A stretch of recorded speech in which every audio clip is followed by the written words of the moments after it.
Hi, everyone. I have been talking about the possibility of a global financial crisis right around the corner for like a year and a half now. I've been concerned about it. I've worried that we are on the precipice at any given moment of a potential global financial crisis. Ever since the village idiot Donald Trump was inaugurated, understanding what he intended to do with tariffs, what his tariff policy was, and even though I'm not an economist by any stretch of the imagination at all, ever, I don't have that level of knowledge. It seemed that just watching the economy, just watching the markets and watching the, you know, the Biden administration's difficulty with competent and reasonable and sane people adhering to sound economic policy, watching them struggle to get the last vestiges of inflation under control, juxtapose that was grocery prices, and juxtapose that against a staggering national debt.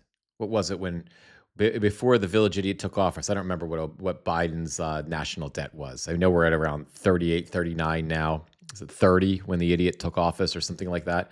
Um, when Biden left and the village idiot was inaugurated, whatever it was. But looking at um, that staggering debt, counterbalanced against the inability to fully rebound from COVID, to fully get inflation under control, most likely the result of corporate greed at the time.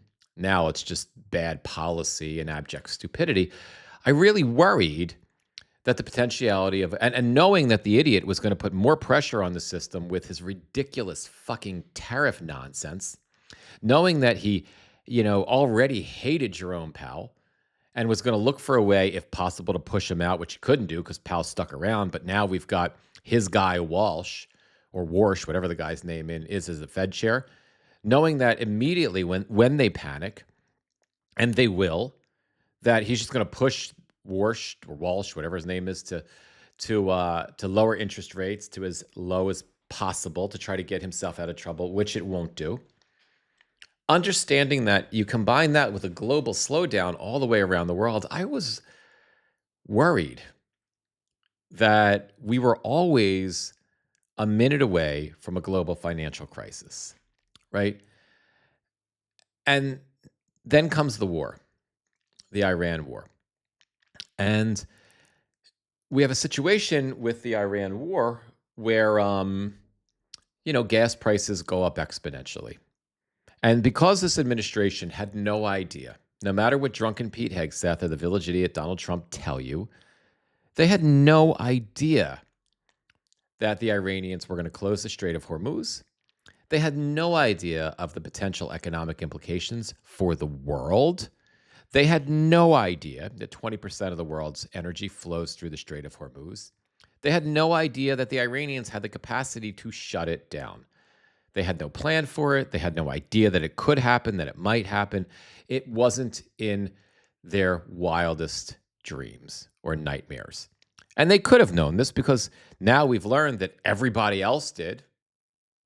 Every other president never chose to do this, to get involved with this nonsense with Iran, because this would have happened unless you engage in an all-out war where we put soldiers, on the ground to force regime change, and then we put a puppet government in.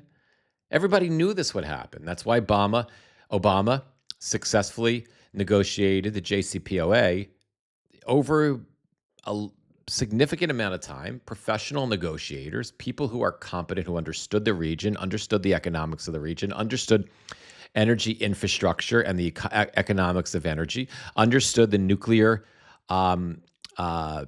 the nuclear energy situation, both for peaceful and means and for weapons creation. Those are the people, the experts that worked with Obama and Obama's team to successfully negotiate the JCPOA, which was working, right? So now they knew that a war with Iran would be a disaster, an absolute bloody disaster. And thankfully, at this point, it's just a fucking PR disaster and a socioeconomic disaster for the entire world. But thankfully, it's not thankful for the people who lost their lives unnecessarily, including 13 U.S. service members. But it's not a full-on bloody disaster yet. Hopefully, it never gets there.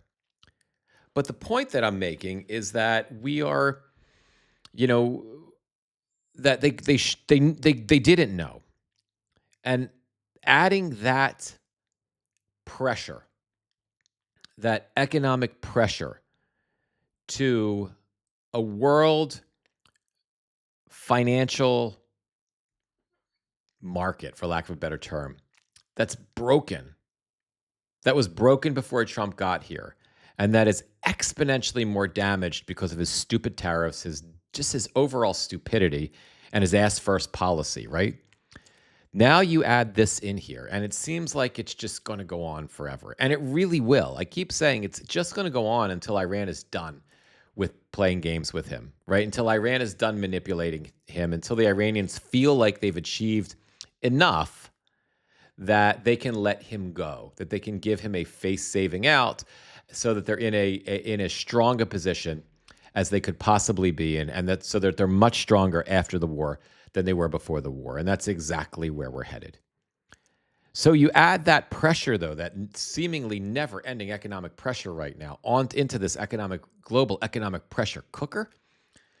And, the potentiality of a global economic meltdown that potentially hits the United States in terms of being a wealthy, developed country worse than anywhere else is getting more real by the hour, by the minute, by the day. And it's just we're one economic trigger away from Armageddon. And I'm going to share this reporting with you guys in a second from The Guardian that I saw this morning that caused me to shiver. Because a lot of the things that I've just been speculating about and thinking about are really are really kind of, sort of parsed out in this Guardian analysis. And these are, and again, I'm no expert. I've been listening to experts like Justin Wolfers and other experts over the years and trying to learn and base my economic analysis on what the experts are saying. And that's where my fears have kind of come from. It hasn't just come from me being a partisan libtard who hates Donald Trump, suffering from TDS. It's come from people who are watching this slow-moving catastrophe happen in real time, who have been trying to sound the alarm. And the mainstream media is unable to cover it because it's not dramatic enough, right? It's not, if and when we have the economic crash, the media will cover it. It'll be the only things they cover because that'll be hot news, right? But they're not going to cover the lead up to the crash because it's just not interesting enough for them, and they don't want pushback from the idiot. They're afraid of the idiot. They're afraid of the idiot. We talk about this all the time. They're not infrequently afraid of the idiots. And they need access to the idiot. And they need access to the idiots surrounding the idiot. And they're going to lose access if they start, even our business channels, CNBC, Bloomberg, they touch it sometimes, but they don't really go there. And we're all going to be seemingly blindsided if and when this economic crash happens. And it's really, really unnerving from my perspective. So before we go any further, let me just bring up, for those of you that are joining live, let me just bring up the live stream just so I can keep an eye on it. And for those of you that are, whether you're here live or you've joined us via Substack recording or YouTube recording, please subscribe and like this video if you like this kind of stuff. So The Guardian reported today in this analysis, the world is heading toward a financial crisis. The state of U.S. politics has left us ill-prepared. I just want to read some of this to you, and I'm going to comment on it a little bit. Trump's second term has revealed that Washington's policy response to such crisis will be misguided and full of chaos. I know that's not news to you. I know they're like, really, Mitch, duh. Given this stability, it might take some effort to. I'm sorry, a bona fide financial crisis has not broken out since the U.S. housing meltdown of 2007. Even the COVID pandemic and subsequent upsurge in inflation didn't lead to financial upheaval. The jitters produced by the collapse of Silicon Valley Bank in 2023 were soon forgotten. I mean, we were all thinking, those of you that were paying attention to the financial news in 2023, remember when Silicon Valley Bank went? And I think it took one other bank with it, and it looked like the venture capital bubble was going to burst, especially as it relates to a lot of tech companies that were not doing well, that were funded by Silicon Bank, and the bank had no leverage, it had no cushion, and it basically went under, and it was taking another bank with it, and there was a fear it would take the bigger banks, and we'd be in another financial crisis. It didn't happen. Biden saved us from that happening. The Biden administration did an effective job managing that. What's most, given the stability, it might take some time to convince financial markets that another big one is around the corner, but it is. Financial markets and the regulating governments may believe that they have acquired immunity, but the world is careening toward a moment of financial upheaval that could well dwarf the damage caused by the last one. Let's just continue. What's most scary about this approaching moment is the specific nature of the crisis, but it's not the specific nature of the crisis, but the incompetence with which it will be handled. And this is what the article is going to get into. We may not have a chance to read all of it, but an example would be, I'm going to give you two potential examples that the author talks about.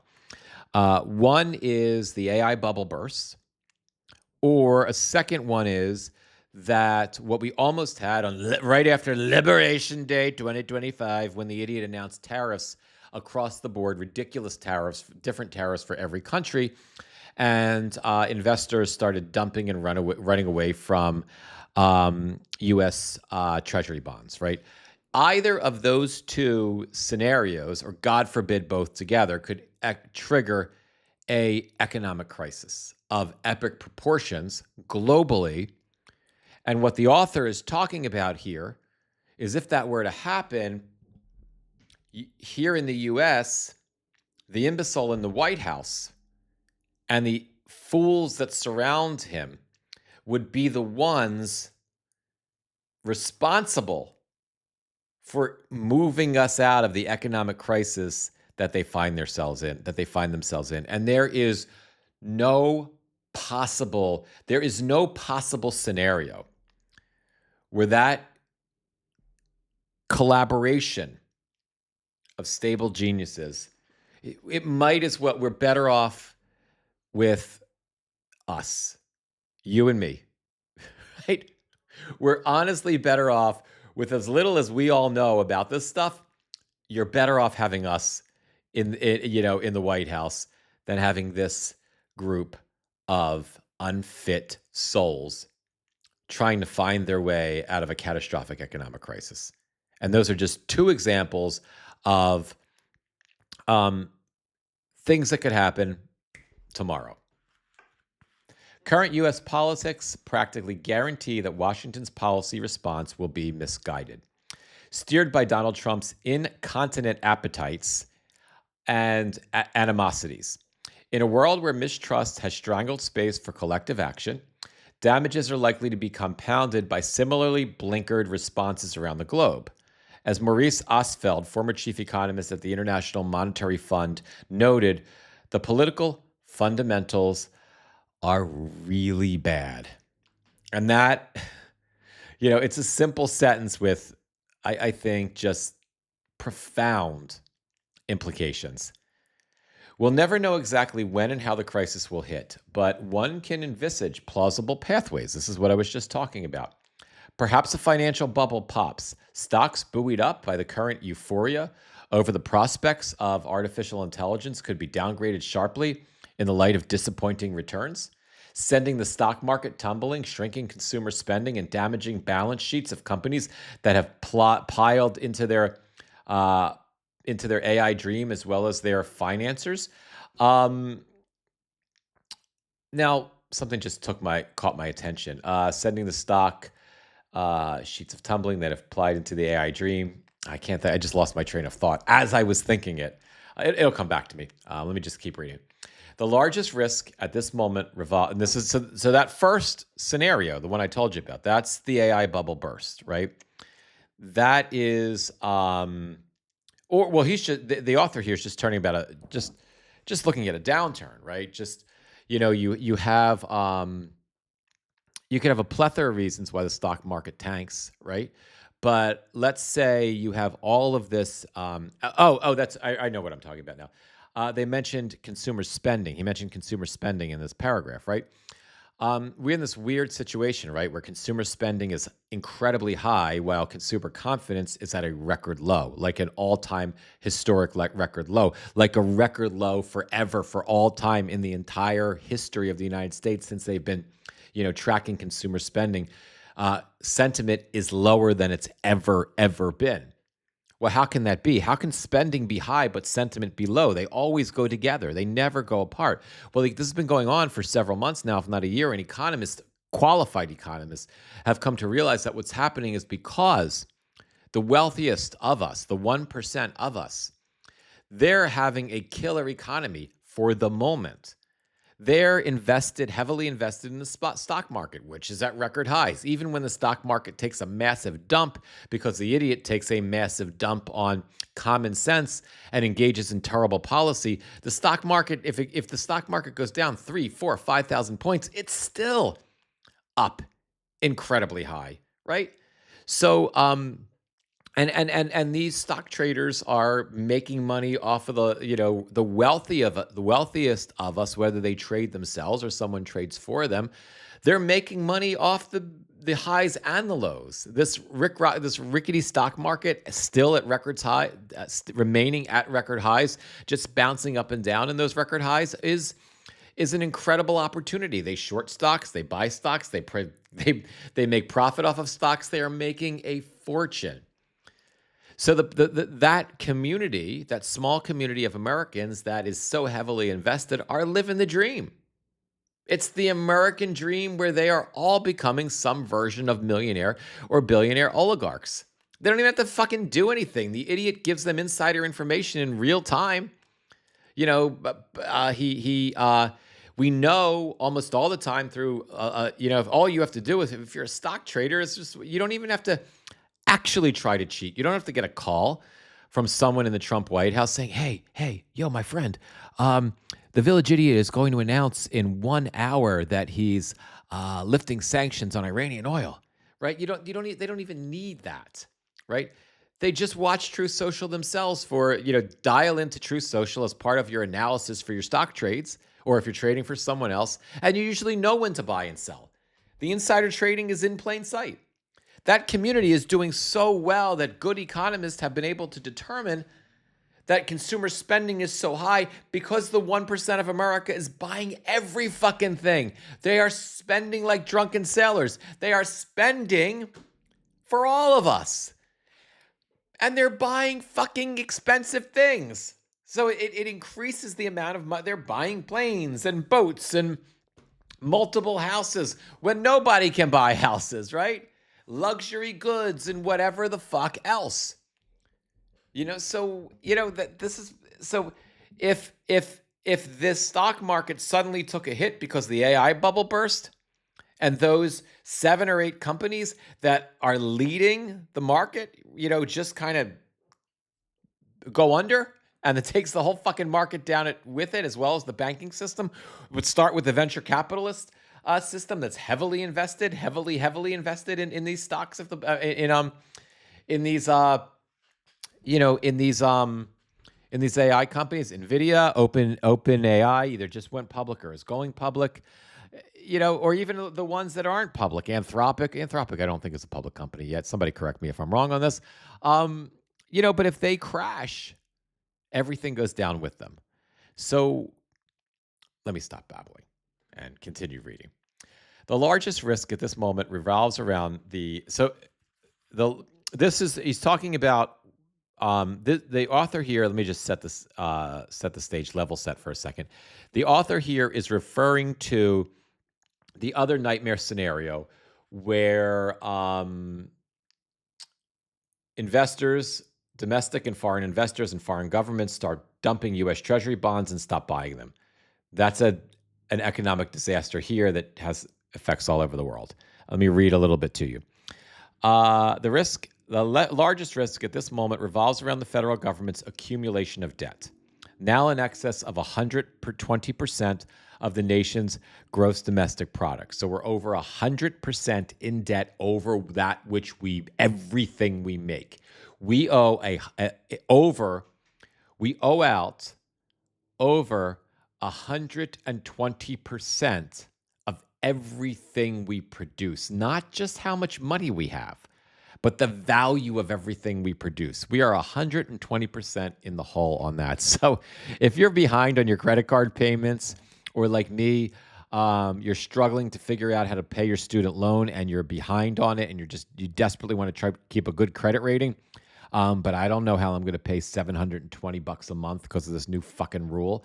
Don't feel so bad, because your entire fucking government, your entire country is 120% in the hole of everything that it creates. It is the worst debtor potentially in the world right now. So, of the nation's gross domestic product, a near unprecedented level, it is likely to keep on growing at a fast clip given the massive buildup in budget deficits for the next decade. Both these scenarios live in a global context. The U.S.'s insatiable appetite for capital to finance data centers or the federal deficit is met by China's export of capital to recycle its huge trade surplus. A coarse, schematic way to think of it is China sells stuff to the U.S., so they sell us stuff. And then China invests the proceeds. It invests the money. It sells us shit. Then the money it gets from selling us the shit, it then invests in, let me just continue reading, invest its proceeds in the U.S. because they buy treasury bonds. So think about it. China sells us stuff. We buy it. The money that they make from selling for us, it uses to buy U.S. treasury bonds, which funds our 120% of debt. But let me just keep reading. China sells stuff to the U.S., invests the proceeds in the U.S. Then Americans take money from China and use it to buy Chinese stuff, right? So let's go over it again. China sells us stuff, right? We buy it. We give that money back to China. We buy it. Then the Chinese take that money and they invest in U.S. treasuries, right? Which is us again. And then we use that same money that they invested back into us to buy more of their stuff. A win-win fix for China would be for China to spend more on their own stuff, while Americans, especially the federal government, splurge somewhat less. So they're saying the way to solve that problem is China spends more on their own stuff, which means they buy more treasury bonds, right? If they buy more treasury bonds, they are investing more in their own in the products that we buy from them, right? And then we tighten our belts a little bit. We spend a little bit less on that stuff, and sort of everything financially, globally, between us and China begins to balance out. Given the politics in Washington and Beijing, this arrangement seems exceedingly unlikely. It's unclear what would detonate a sell-off of U.S. government debt. Treasury bonds are still provide the largest and most liquid pool of safe investable assets. But markets were in a tizzy last week, sending rates on government bonds sharply higher over worries about the Iran war and inflation. One only think back, this is what I keep telling you guys about, to April 3rd of last year when Trump's tariffs, that was Liberation Day. April 2nd was Liberation Day, when Trump's tariffs on everything sent the price of treasury bonds into a tailspin. Everybody, after Liberation Day, anybody who could get rid, because the dollar is the safe haven, has always been the safe haven The dollar has been the safe haven for the world's economy. When the world is in trouble, when they're worried about where to park their money, they invest in the US dollar. They buy US Treasury bonds and they buy gold, right? But after April 3rd, we were facing a potential economic crisis because the US was so unstable financially, thanks to Trump. And the global market for trade was thrown into a complete tailspin. So people who buy Treasury bonds stopped buying them because the very nation that you put your money in when things got bad was the nation that was creating the chaos. So if they could dump their Treasury bonds, they did. They stopped buying them. We were facing an economic catastrophe. Somehow, some way, someone got through to the imbecile and said, you need to fucking do something. You need to say something. You need to change something, dumbass, because the whole fucking world is going to go broke and we're going to get the worst of it. And somehow the idiot was able to hear that, and he came out 2 weeks later and he made the announcement on Truth Social that he's going to charge China 145% tariff, which was laughable because it's basically an embargo of Chinese goods, which was impossible. And then that everybody else would just have a blanket tariff rate of 10%. That calmed the international investors down.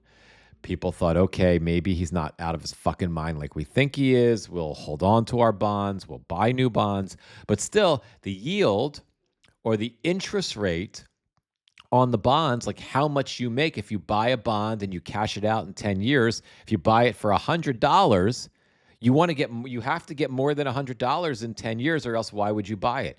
You're going to get $120, whatever that is, right?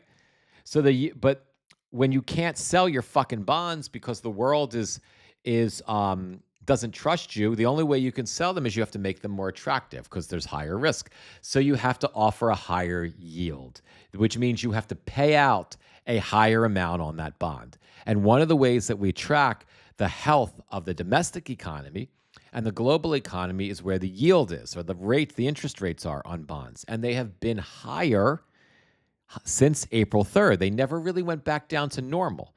And what the author is telling us, or the reporter is telling us here, they bounced up again last week in reference to inflation fears and the fact that the Iran war seems like it's never going to fucking end. And if we get a complete exodus, if something triggers the world economy to run from those bonds, and it's real and it's permanent, it doesn't just last 2 weeks, we don't have anyone funding our debt. It's important to understand this, and I'll read some of the comments, and we'll wrap the live after this, because there's no point in harping on it too long. But the nation doesn't have any money, right? Let me just repeat that. The United States of America doesn't have any money.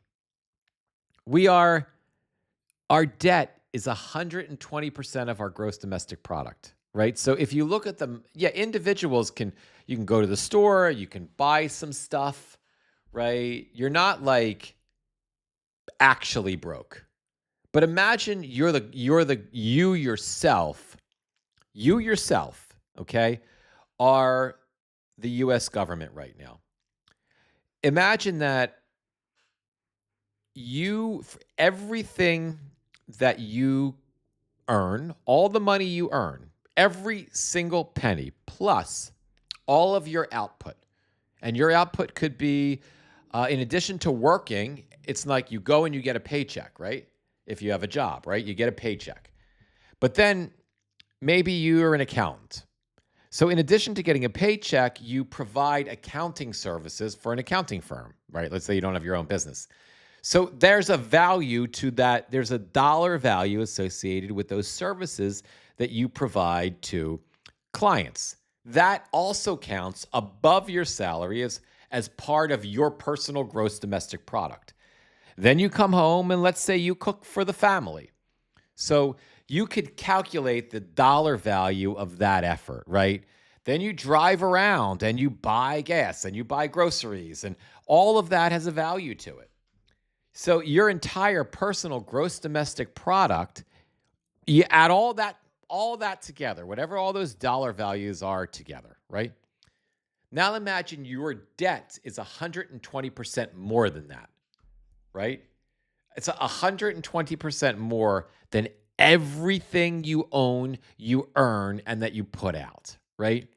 That's a staggering amount. You would lose your mind, right? How could you live like that, under that kind of constant pressure, right? Like knowing that you're 100 at least, or you're over 120% of what you owe. Fucking Tony the loan shark, right? Forget about it. You owe him. He's gonna break both your fucking legs if you don't pay him tomorrow. I've been watching a lot of Sopranos lately, but you owe that money. That's the situation that our government is in right now. Now you add to it that you're crazy. You're in charge of yourself, and now you're not crazy. I'm just saying this. Add to that you're Donald Trump and you're a fucking nutcase. You're as crazy as a $3 bill, right? Put that into this mix where you're now 120% in debt over everything you have, own, and do, right? Now you're crazy, completely crazy, hell-bent on revenge, and you're also willing to spend everything you can get your hands on, anybody else's money but your own. You can anything you call your Uncle Frank. Hey Frank, I need a loan.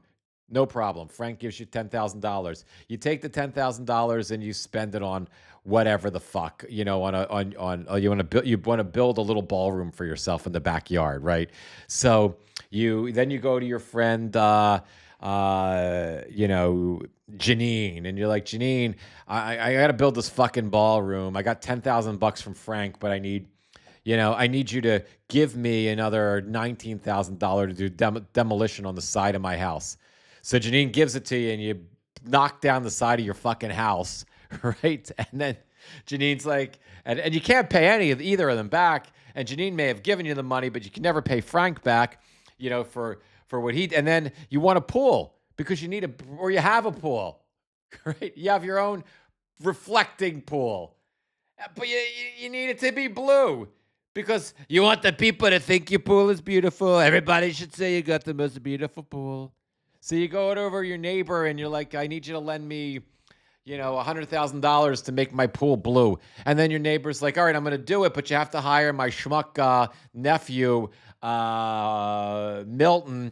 Milton doesn't know how to do any fucking pools. He's never done a pool, but he painted my garage and it's a concrete floor. Fuck it, I'll hire Milton. So you hire Milton and then you pay Milton $100,000 to fix your reflecting pool by painting it, right?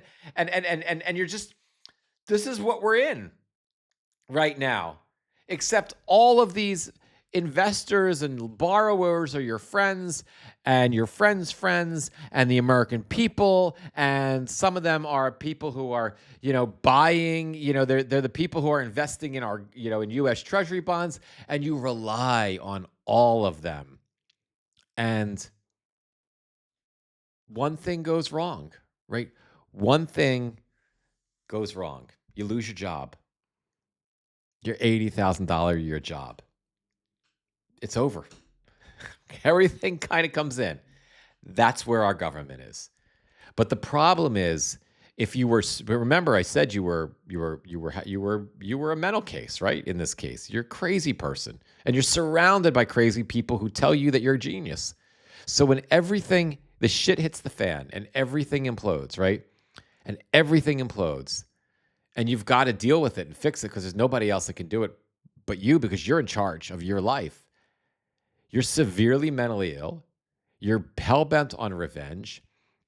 You've been lying to yourself and everybody else that there's even anything wrong. And that's the point of this article. That's the moment we are in with our government and with the world. And unfortunately, although I know when the midterms get here, we're going to see a Democratic Congress. We're going to see a Democratic House and a Democratic Senate. But I seriously wonder if that is going to be effective to stem off the potential economic world crisis that is coming. Like, I'm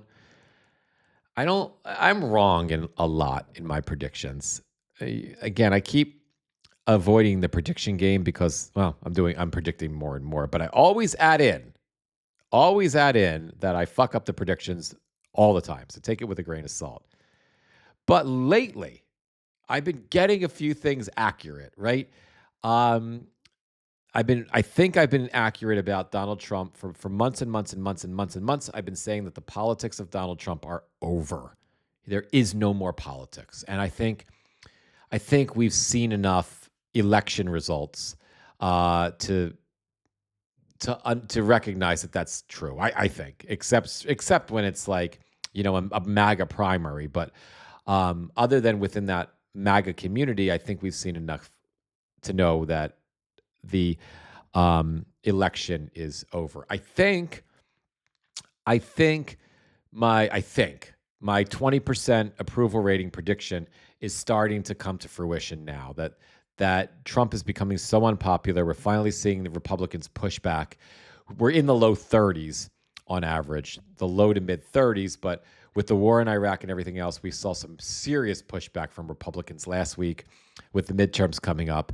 I think he's only going to get crazier. Things are going to get worse. I feel like my prediction of the 20%, although I thought it'll probably be the 30s, but I think although I don't worry about the politics anymore, I worry about the authoritarian coup. I think we're getting to the point where maybe that prediction will happen. And whether we choose to take a breath or not, we might be able to, whether the fear of him taking over the country as an authoritarian is not really worth having anymore. I feel like we're heading there. I know a lot of people would disagree, and I respect that. Um, but I feel stronger now than I did in months. And especially after, I guess, getting validation from this article, whatever that's worth for whatever. But I feel stronger now that a serious global economic crisis is coming soon. I can't see any way some trigger. I got to straighten my hat out because I don't like the way that looks on camera. That's better. I don't see any way that, because he's still going to be president, this fucking idiot. And even after the midterms, and he's still, I mean, his goon is in charge of the Fed. And unless we get surprised and see that this guy actually has some sense of independence, I see, I think there's a really good chance the AI bubble bursts, especially with OpenAI going public now. And I think it doesn't even matter. I think I think I think any day, any minute of any hour of any day. I watch a lot of AI influencers, at least the ones that I think are legitimate, that really follow the industry. And I keep seeing them. And again, maybe I'm being misled or misguided. So I accept that I may not know. But if what they're saying, what I so frequently see happening, in that reporting, if you can call it that, is that there are these Chinese AI models that do not utilize giant data centers. They're an efficient, effective form of AI that is competitive with our consumer brands like ChatGPT and Claude. And if they're competitive at the consumer level, they're surely competitive at the governmental and the business level, right? But they're open source and they're cheap and they're free. Cheap or free, and they are just like AI models that are built around 4 computers or 10 computers in an office. And we're having these massive investment. Kevin O'Leary, that asshole, is building that fucking monster of a data center in Utah, going to ruin all of that pristine land that's going to be the size of Manhattan because he wants to. Fucking asshole. He's not even a citizen. He's a fucking Canadian. Not that there's anything wrong with Canadians. I love you guys, and I'm sorry to you guys, but as well. But thanks for sending us fucking Kevin, right? There's so many Canadians. When Canada is sending their people, they're not sending their finest. They're sending their assholes. They're sending the scumbags. I can tell you right now, Canada is sending all the scumbags. Kevin O'Leary. Kevin, I'm going to tell you, is a very low IQ person. He's going to do. But irrespective, what happens if the Chinese allow us to build, I mean, they're not going to stop us, but if they watch us build out all these multi-trillion-dollar data centers, ruin our environment, nearly crash our economies, suck the energy, you're going to suck energy away from entire cities and towns in these areas, make energy incredibly more expensive, and then they just release, for free, an open AI model that does everything that the giant data center did. Then we have these fucking data centers going out of business, these big fucking warehoused abominations in the middle of the desert that have completely soiled, rotted out, and poisoned the fucking, whatever's left of, those air in terms of the beauty in America in those areas, not to mention the effects on climate, God forbid, and other related issues.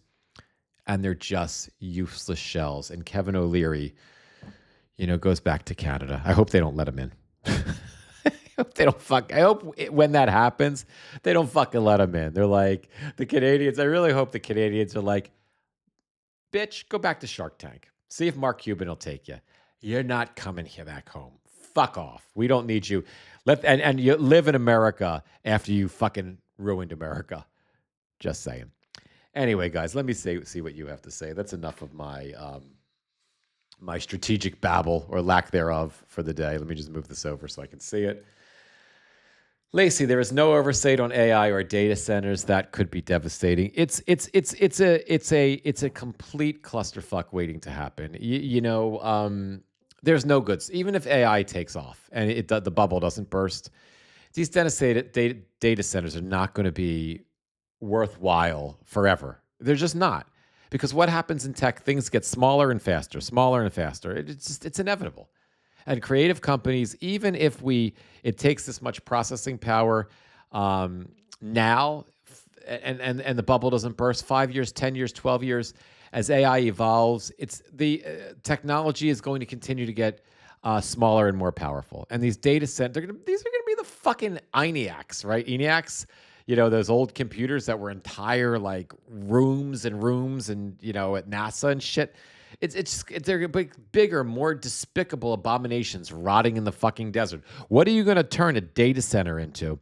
The size of Manhattan after you no longer need a data center. You can put it and make it a mall. Right?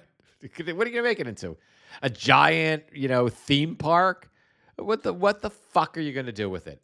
A city? Maybe we'll have to turn it into an indoor city with,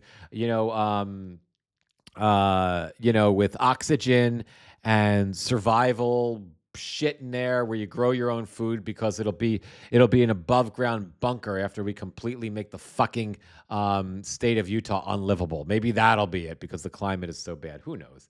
Gail, take the water. It's exactly it. Jordan, it's a scary thought. Jordan, what if the data centers are for something else? That's a fair point, Jordan. What the fuck else, though? It's the giant detention centers for all of us. A place to build an army for drunken Pete Hegseth's army of AI robots. Who the fuck knows? I mean, all kinds of crazy shit. But it is scary. Gail, I feel impending doom. I didn't want to bring you down, guys. Lacey, me too. Hey, Angie, I have been away due to my husband's open heart surgery. He's finally home. I have followed all your posts. I'm so glad. I hope he's good. Did he have bypass? I guess, or was it like a valve replacement or something like that? I mean, either way, open heart surgery is no joke. So I'm glad you're home. I hope he's doing well. And irrespective of everything I've talked about today, the most important thing is that you're home and he's home and that he's healing up. So I wish him, and we all do, wish him healing and peace and comfort and just total healthiness right now. And I think that's probably a better way to wrap the live than me complaining about the end of the world. I love you guys. 1 minute at a time, 1 hour at a time, 1 day at a time, 1 live at a time. Once again, if you're with us on YouTube or on Substack, please like and subscribe. On Substack, if you'd like to support my work, please consider a paid subscription if that's something that's doable for you right now and that you're comfortable with. It's what allows me to continue to do what I'm doing. I will see you guys in a bit. I'll be posting throughout the day as well. Be well, everybody, and I'll see you soon. Take care.